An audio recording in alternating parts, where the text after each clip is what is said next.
Ladies and gentlemen, Mr. President, to be or not to be, that is the question, as Shakespeare's Hamlet would say. Not to be. That is the answer the Hungarian media authority gave to Klub Radio.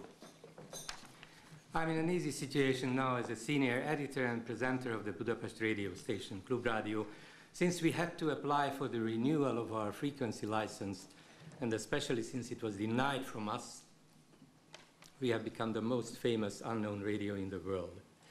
How could it happen and why? Klub Radio is an independently owned commercial talk radio that was established Demande de licence. That was established 10 years ago with the aim of providing public service style programs. We wanted to offer balanced and objective news coverage and a mostly center-left and liberal point of view. Politics, public life, current affairs, international politics, major issues in the European Union, the economy, environment, cultural topics, arts and literature were and since then have been on the agenda of our radio, and we could sustain ourselves as a commercial station does with advertisements. That is until 2010, when after the elections the new Orbán government has stopped all state advertisements and state-sponsored programs with us. Is it a proof then that media freedom still exists? No, not in the least. The chances of free questioning and free speech are quickly diminishing. The moment when one cannot tell the facts objectively or express any opinion will only be the tragic end of a very dangerous course Hungary has taken. Thank you very much.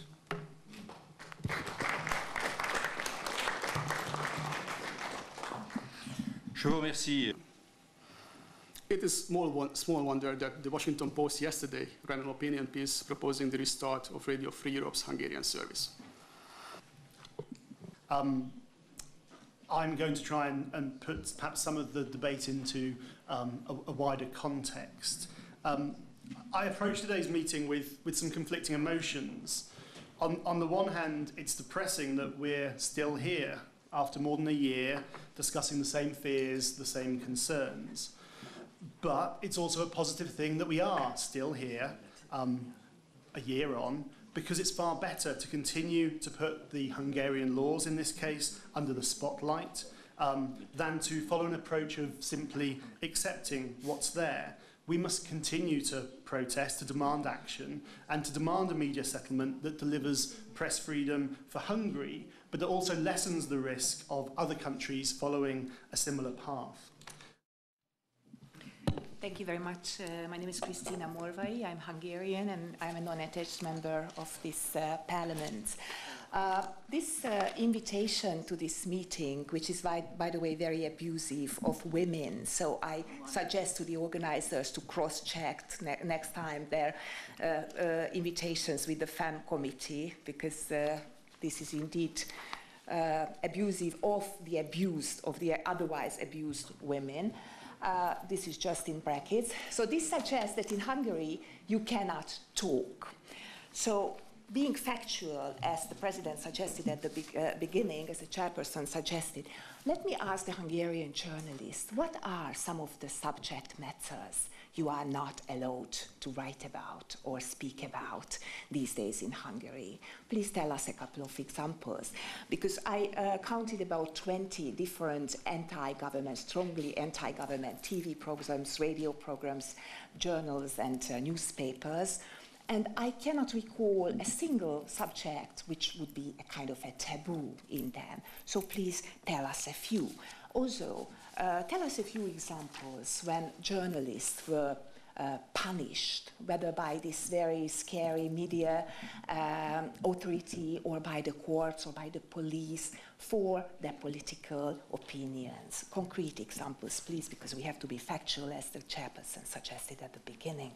In 2002, the minister in charge at the time wrote a circular to all the state-owned companies, banning them from advertising in Magyar Nemzet, the leading right-wing or national feeling-orientated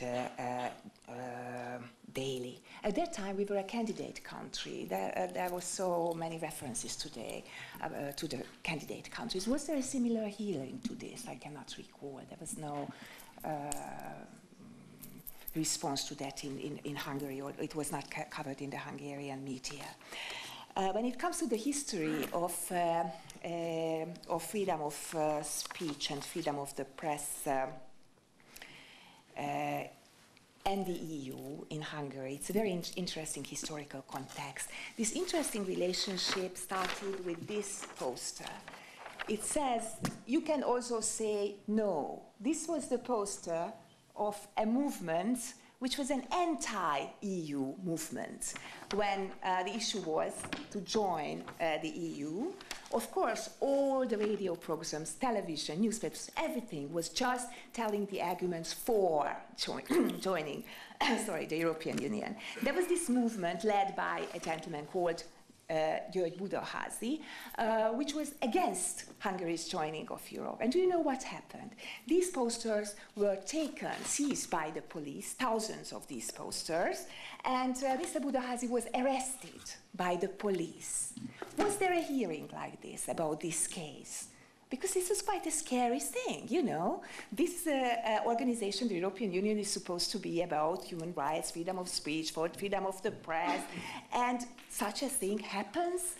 So was there a hearing like this? Mr. Kavada, you are a member of the EPP, the European People's Party. You sent us this invitation to this meeting. You are chairing this meeting. Your chairperson, your president, Mr. Martens, was in Hungary as a guest of Mr. Orbán on the 23rd of October 2006. He, Mr. Martens himself, experienced the brutal mass violence by the police of the Gyurcsány government against peaceful civilians. Now there are court decisions which support the fact that several hundred people were severely injured by the brutality of the police. Several hundred people were arbitrarily arrested during those days. Have your party organized anything like this to deal with this issue, this fundamental violation of human rights? What did you or Mr. Martens or EPP did about that? And as far as socialists are concerned, of course, in your party family there is MSP, the Hungarian Socialists. First of all, you keep referring to Hungary as a normal democracy. Let me mention to you that in this normal democracy there is a leading party, or one of the leading parties, the Hungarian Socialist Party, which is the successor party of that communist party which brutally repressed the 1956 revolution, which used all kinds of mass human rights violations against tens and hundreds of thousands of Hungarians. How can you consider this a normal, average democracy? How can you compare it to classic European democracies? And what do you think about it, that MSP on the other day, which was the Memorial Day of the victims of communism, openly refused to participate in such a memorial? They openly refused to commemorate the victims of communism, which was a clear message that they still identify with that brutality. So do you think that this is the absolutely right body to criticize Hungary for its violation of human rights?